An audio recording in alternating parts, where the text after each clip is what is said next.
गुरु भक्ति योग।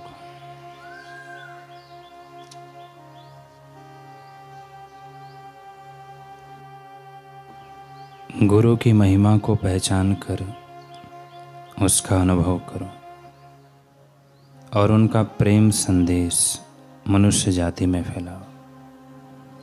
ऐसा करने से गुरु की कृपा आप पर उतरेगी। आचार्य के प्रति अपने कर्तव्यों से कभी भी विचलित मत हो। श्रद्धा, विनय एवं भक्तिभाव पूर्वक गुरु को खूब मूल्यवान भेंट देनी चाहिए। गुरु को श्रेष्ठ दान दो। गुरु को लापरवाही में दी हुई भेंट भी शिष्य को वापस नहीं लेनी चाहिए। गुरु की सेवा करते समय अपने भीतर के हेतुओं पर निगरानी रखो। किसी भी प्रकार के फल, नाम, कीर्ति, सत्ता, धन आदि की आशा के बिना ही गुरु की सेवा करनी चाहिए। जब आप अपने गुरु के साथ व्यवहार करो तब सच्चाई एवं निष्ठा रखना। गुरु भक्ति योग में ईमानदारी के बिना आध्यात्मिक प्रगति संभव नहीं है। जिस प्रकार चातक पक्षी केवल वर्षा के पानी की आशा में ही जीता है, उसी प्रकार केवल गुरु कृपा की आशा से ही शिष्य आध्यात्मिक मार्ग में आगे बढ़ सकता है। गुरु के प्रति आतिथ्य भावना दिखाना यह सर्वोच्च यज्ञ है। गुरु सेवा रूपी यज्ञ के पास अश्वमेघ और अन्य महान यज्ञों की भी कोई कीमत नहीं है। गुरु चरण में आश्रय लेकर प्रेरणा पाओ।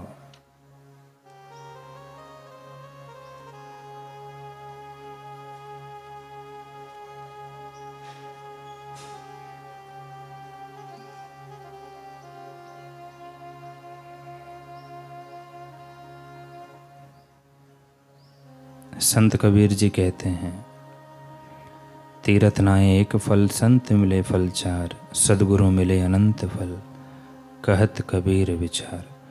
ऐसे कोई संत मिल जाए, ऐसे गुरु भक्त मिल जाए तो हमें समझ में आएगा कि हम अब तक तो धुआं ही चाट रहे थे, पानी बिलो रहे थे कि मक्खन निकलेगा। हीरो की धुन पत्थर चुनकर व्यर्थ का भार उठाए फिर रहे थे। ऐसे किसी विरले से भेंट होते ही कर्मकांडियों के तो होश ही उड़ जाएंगे। परमहंस रामकृष्ण देव की परीक्षा लेने के लिए एक पंडित आए। रामकृष्ण देव की मस्ती देखकर वे चकित हो उठे। उनका ईश्वरीय आनंद देखकर वापस लौटते हुए उन्होंने रामकृष्ण जी के शिष्यों से गदगद कंठ होकर कहा, गाड़ियाँ भरी जा सके इतने ग्रंथों का अध्ययन मैंने किया है, पर आज जाना कि मैं तो व्यर्थ बोझ उठाए हूँ। अमृत तो आपके रामकृष्ण जी पी रहे हैं और उनकी कृपा प्रसादी का स्वाद आप लोग पा रहे हैं। हम तो मस्तिष्क में बोझा भरे हुए पंडित हो गए हैं। पुस्तकें पढ़ पढ़ कर गुरु बन जाने में कोई सार नहीं। ऐसे निगुरे गुरुओं की कोई आवश्यकता नहीं। आजकल समाज में ऐसे पुस्तक का क्रिय गुरुओं की बड़ी भारी भीड़ हो गई है।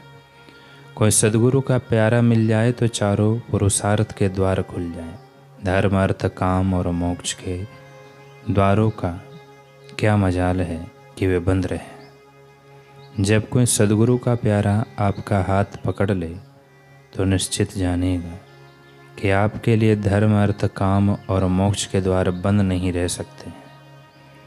सत्य शिष्य का सानिध्य इतना लाभ पहुंचा सकता है, और जब वह सत्य शिष्य सद्गुरु बनता है तब उसमें अनंत फल देने की सामर्थ्य उद्भूत हो जाती है। ज्ञानेश्वर महाराज सत्य शिष्य में से सद्गुरु बने थे। कबीर साहेब सत्य शिष्य में से सद्गुरु हो गए थे। इसी प्रकार नानक देव, विवेकानंद सत्य शिष्य में से सद्गुरु हुए थे। सत्य शिष्यों की पावन गाथाएं अपने हृदय को जितना पावन करती है, हमें जितना पुण्य प्रदान करती है इतना पुण्य तो गंगा स्नान से भी नहीं मिलता।